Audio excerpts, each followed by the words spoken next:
आप सबने अपने आसपास कभी न कभी किसी को भोजपुरी भाषा में बोलते हुए सुना ही होगा, या फिर आप भोजपुरी गानों से तो जरूर वाकिफ होंगे।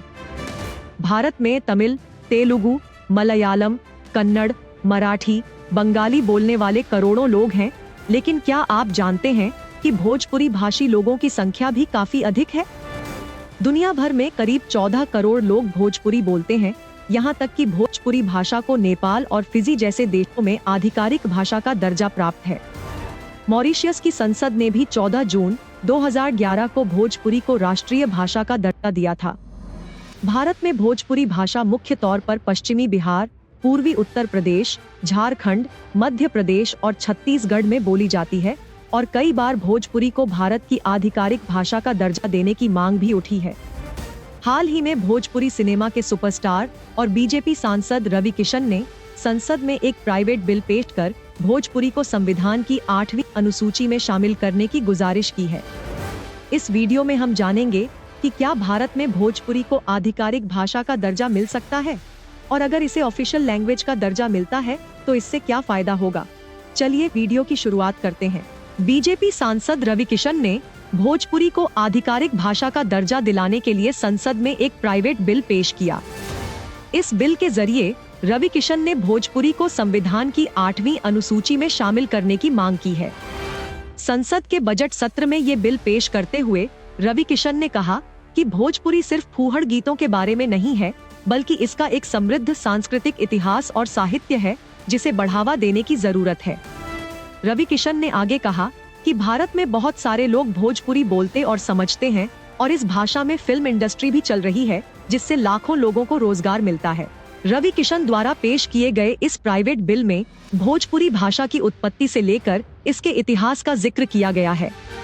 बिल में कहा गया है कि भोजपुरी की उत्पत्ति संस्कृत भाषा से हुई है और ये उत्तर प्रदेश, पश्चिमी बिहार, झारखंड और मध्य प्रदेश के कुछ हिस्सों के साथ साथ कई दूसरे देशों में रहने वाले लोगों की मातृभाषा है और दुनिया भर में करीब 14 करोड़ लोग भोजपुरी बोलते हैं। बिल में ये भी कहा गया है कि विवेकी राय और भिखारी ठाकुर जैसे बड़े भोजपुरी लेखक दुनिया भर में जाने जाते हैं। इसके अलावा जाने माने साहित्यकार राहुल सांकृत्यायन ने भी भोजपुरी भाषा में कई लेख लिखे हैं।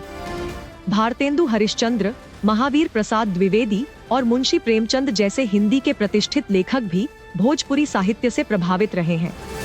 लेकिन भोजपुरी को अभी तक संविधान की 8वीं अनुसूची में जगह नहीं मिली है। चलिए अब आपको बताते हैं कि संविधान की 8वीं अनुसूची क्या है, जिसमें भोजपुरी को शामिल करने की मांग की जा रही है। संविधान की 8वीं अनुसूची में 22 भारतीय भाषाओं को जगह दी गई है। हालांकि जब संविधान बना था तो इसमें सिर्फ 14 भाषाएं शामिल थीं।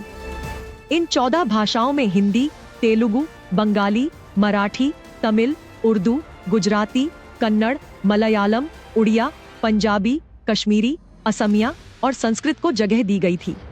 हालांकि संविधान में 3 बार संशोधन कर इसमें 8 और भाषाओं को जोड़ा गया।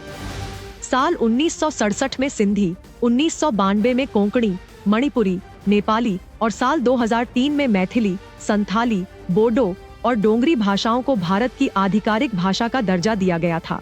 किसी भाषा को संविधान की 8वीं अनुसूची में शामिल करने के लिए कुछ मापदंड तय किए गए हैं, जिनके आधार पर किसी भी भाषा को आधिकारिक भाषा का दर्जा मिलता है। किसी भी भाषा को आधिकारिक भाषा का दर्जा देने से पहले इस बात को ध्यान में रखा जाता है कि 1947 यानी भारत के बंटवारे से पहले वो भाषा भारत में बोली जाती थी या नहीं, और बंटवारे के बाद उस भाषा का इस्तेमाल किस राज्य में हो रहा है। इसके अलावा अगर कोई भाषा लिखने की भाषा के तौर पर 50 साल से अस्तित्व में है तो उसे 8वीं अनुसूची में शामिल कर लिया जाता है।